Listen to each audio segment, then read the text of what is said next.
E come spazio alla rubrica settimanale Novis dal Mondo.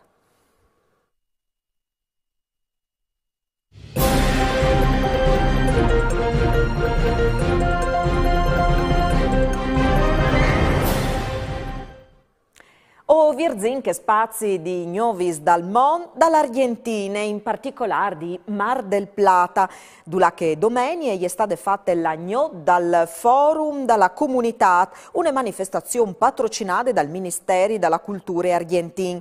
Il Fogolar Furlan di Mar del Plata, di Re di Gladys Tupin, ha partecipato alla manifestazione con un stand gastronomico e col suo gruppo di balsa che burache che si è esibito con la bandiera furlane.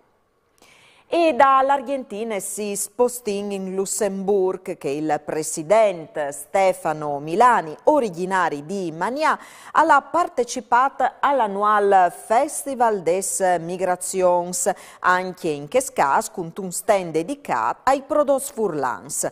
Tanti i visitatori, con anche Mars di Bartolomeo, componente del Parlamento lussemburghese. L'evento è stata anche occasione di incontri tra i fogolars, perché Milani si è acchiattato con Renzo Burelli, presidente del Fogolar Furlan di Mulhouse in Francia.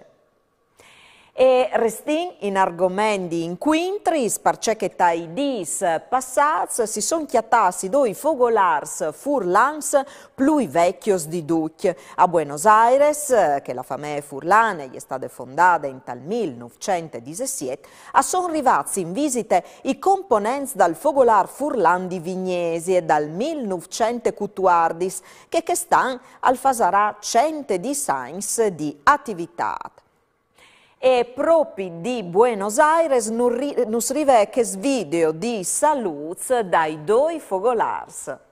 E è venuto a visitarnos Yvonne Martin dal Fogolar Furlan di Vignesie e ha chiamato la nostra presidente Alejandra Butignol, nos ha portato una bellissime medaglie dal Fogolar e anche una dal 90esimo e 100esimo è un piccolo ricordo del 105 anni da fondazione del Fogolar di Vignesie.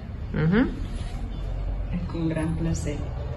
E il libro E naturalmente i saluti da Presidente Nestre, Imelda Carnello e di tutto il nostro sodalici Furlan. Grazie.